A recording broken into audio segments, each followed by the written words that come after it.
السلام عليكم ورحمة الله تعالى وبركاته. وقد ورد الخبر عن سيد البشر أنه قال صلى الله عليه وسلم: لو كانت الدنيا تعدل عند الله جناح بعوضة ما سقى كافرا منها شربة ماء. آمنا بالله صدق الله مولانا العلي العظيم وصدق رسوله النبي الكريم. பெருமானார் ரசூலே கரீம் ஸல்லல்லாஹு அலைஹி வஸல்லம் அவர்கள் எடுத்துரைக்கிறார்கள், இந்த உலகம் இருக்கிறதே அல்லாஹ்விடத்தில் ஒரு கொசுவின் இறக்கைக்கு கூட சமமானது கிடையாது. அப்படி சமமானதாக இருக்குமானால் காஃபிருக்கு அல்லாஹ் ஒரு மிடர் தண்ணீரை கூட தரமாட்டான் என்றார்கள் நபிகள் நாயகம் ஸல்லல்லாஹு அலைஹி வஸல்லம் அவர்கள்.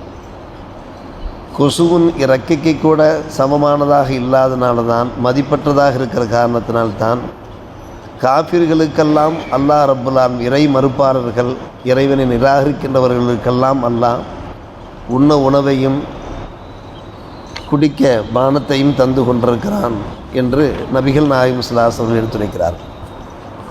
அப்படியானால் இதனுடைய விளக்கம் என்ன என்று நாம் பார்க்கிற போது, இந்த உலக வாழ்க்கை இருக்கிறதே அது நிரந்தரமானது அல்ல, சாசுவமானதல்ல, என்றும் நம்மை விட்டும் பிரிந்து விடக்கூடியதாக இருக்கிறது. நாம் அந்த உலகத்தை விட்டும் பிரிந்து விடக்கூடியவர்களாக இருக்கிறோம்.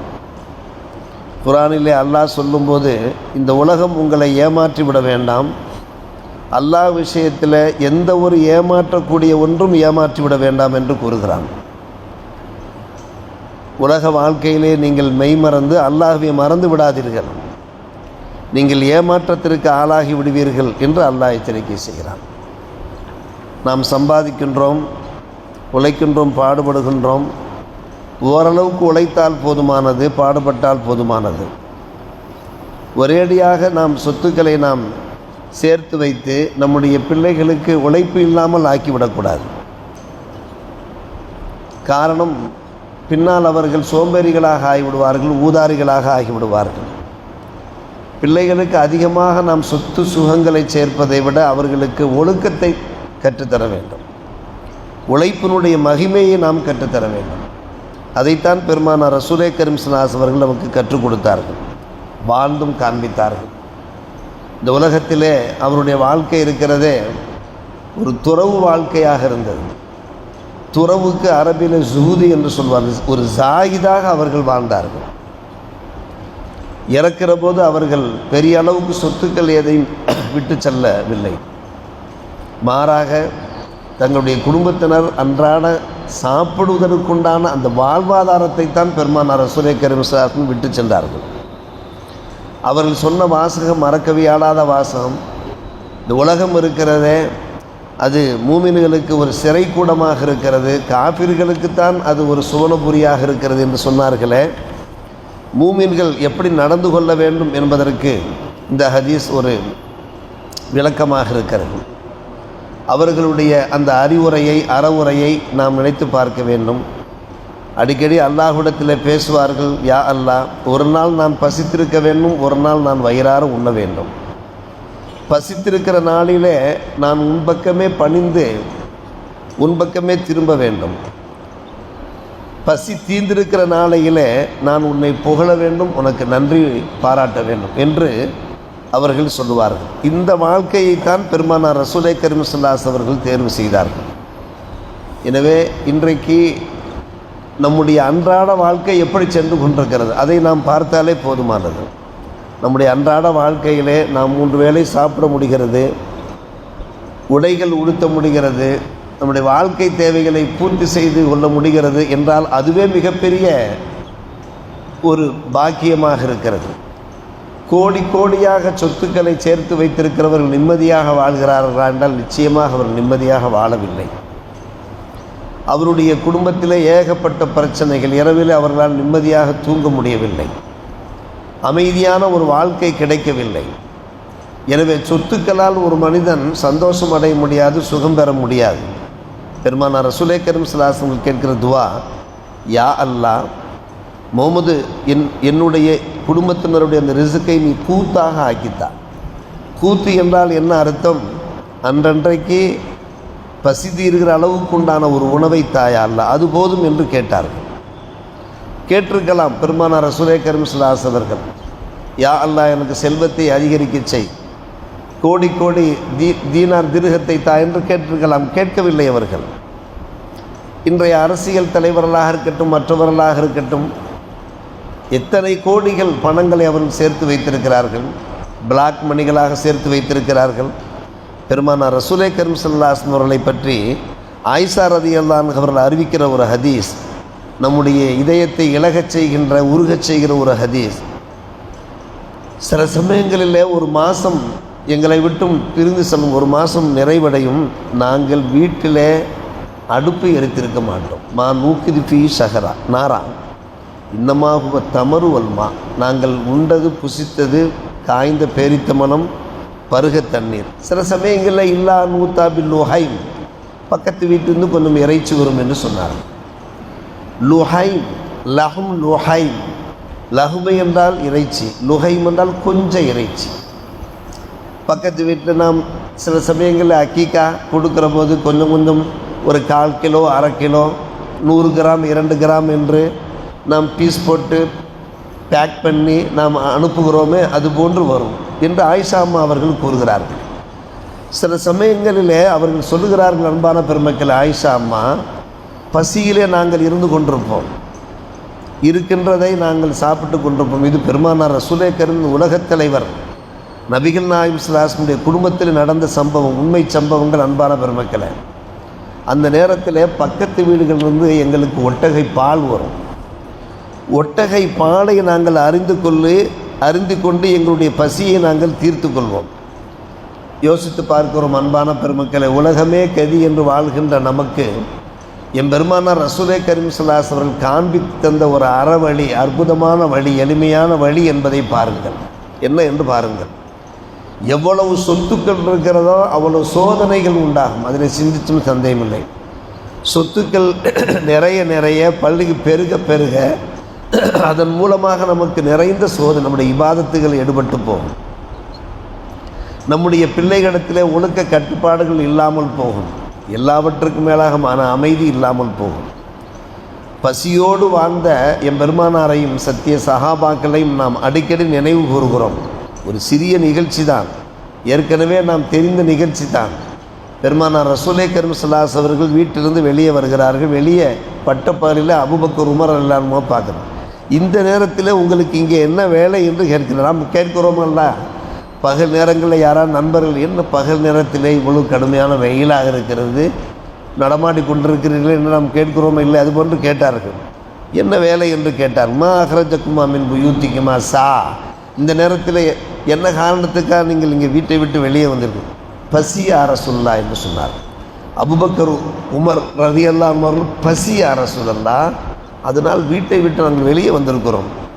எந்த காரணத்துக்காக நீங்கள் வந்தீர்களோ அதே காரணத்துக்காகத்தான் வீட்டில் இருக்க முடியாமல் நானும் வெளியே வந்திருக்கிறேன் என்று சொன்னார். உலகத் தலைவர் பேசுகிறார்கள். எந்த பசி கொடுமையினால் நீங்கள் வெளியே வந்திருக்கிறீர்களோ, அன வல்லதி நப்சி பியதிஹி, ஏக இறையோன் மீது ஆணையாக நானும் கூட அஹ்ரஜனி அல்லதி அஹ்ரஜக்குமா, உங்கள் இருவரை வீட்டிலிருந்து எந்த ஒரு காரணம் வெளியே அனுப்பி வைத்திருக்கிறதோ அதே காரணம்தான் என்று சொல்லி புறப்படுங்கள், செல்வோம் என்று சொல்லி ஒரு அன்சாரி தோழர் அபுல் ஹைசம் மாலிக் இப்னு நைஹான் என்கின்ற அந்த தோழருடைய வீட்டிற்கு வருகிறார்கள். வீட்டிற்கு வந்தால் நண்பரை காணோம். ஆனால் நண்பருடைய துணைவி பார்த்து விட்டார்கள். அவ்வளவு ஆனந்தமாகிவிட்டு மரஹபம் அகலம் சகல, வாருங்கள் உடனே அழைக்கிறார்கள். கேட்டார்கள், பெருமானார் வீட்டார் இல்லாத போது, குடும்பத் தலைவர் இல்லாத போது நாம் எப்படி உள்ளே பிரவேசிப்பது? ஐன ஃபுலான் இதோ அருகே சென்றிருக்கிறார், எங்களுக்கு இனிமையான ஸ்வீட் வாட்டர் எடுக்கிறதுக்காக சென்றிருக்கிறார், இப்போது வந்து விடுவார் யார் ரசூலுல்லாஹ். உடனே பெருமானார் ரசூலே கரீம் ஸல்லல்லாஹு அலைஹி அவர்கள் அங்கே அமர்ந்தார்கள். மூவரும் அமர்ந்தார்கள். நண்பர் வருகை தந்து விட்டார்.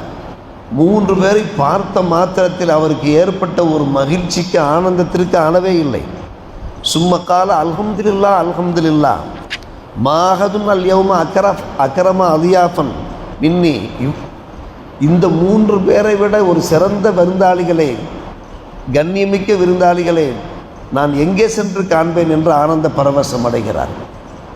அழகான கண்ணியமான விருந்தாளிகள் எங்கள் வீட்டிற்கு நல்ல விருந்தாளிகள் வரும்போது நாம் மகிழ்ச்சியை வெளிப்படுத்த வேண்டும் அல்லவா? உடனடியாக என்ன செய்தார்? தம்முடைய பேரித்த மரத்துக்கு சென்றார். ஒரு குலையை வெட்டினார். அதில் அழகான பேரித்த மரங்கள், செங்காய்கள் இருந்தன, நல்ல பழுத்த பழமும் இருந்தன. அதில் காய்ந்து போன தமர் என்றால் சற்று காய்ந்திருக்கும். எல்லாவற்றையும் கொண்டு வந்து, யா ரசூலல்லாஹ், இதை தாங்கள் மூவரும் சாப்பிடுங்கள், சற்று நேரம் கொஞ்ச நேரத்திலே பாருங்கள் என்று சொல்லி கத்தியை எடுத்துக்கொண்டு ஒரு ஆட்டை அறுக்க வாகதல் முதியா. பெருமானார் அந்த நேரத்திலையும் சொல்லுகிறார்கள், நீ இடத்துல பல ஆடுகள் இருக்கிறது, எந்த ஆட்டினுடைய மடுவில் பால் இருக்கிறதோ அந்த ஆட்டை நீ அறுக்காத, அந்த பால் உமக்கு தேவைப்படும், அதனுடைய குட்டிகளுக்கு தேவைப்படும்.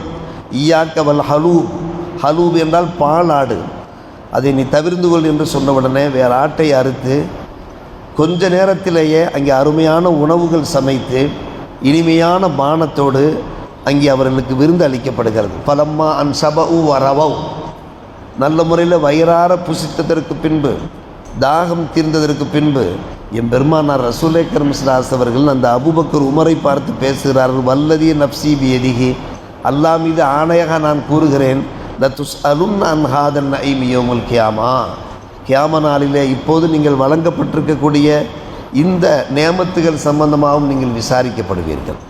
அகரஜக்கும் மின் புயூத்திக்கும் அல் ஜூ, பசியினால் நீங்கள் வீட்டை விட்டு வெளியே வந்தீர்களே, வீட்டை விட்டு வெளியே வந்த நீங்கள் இப்போது சும்மலம் தர்ஜியூ, வீட்டிற்கு நீங்கள் திரும்பச் செல்கிற போது ஹத்தா அசாபக்கும் நஈம், உங்களுக்கு எவ்வளோ அழகான உணவு கிடைத்திருக்கிறது, நேமத்து கிடைத்திருக்கிறது, நீங்கள் விசாரிக்கப்படுவீர்கள். எப்படி விசாரிக்கப்படுவீர்கள்? நீங்கள் நன்றி செலுத்தினீர்களா?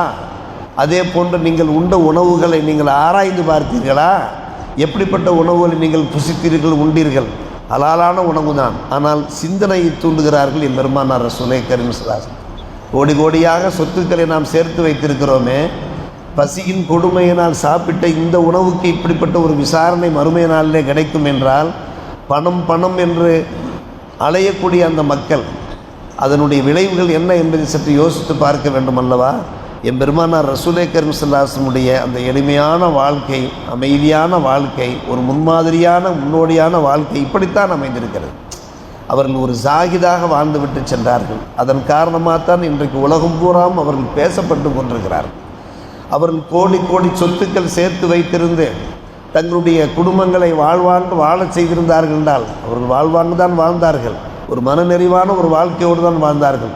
சொத்துக்களால் வாழச் செய்திருந்தார்கள் என்றால் இன்றைக்கு அவர்களை பேசுவதற்கு நாதியே இருக்காது.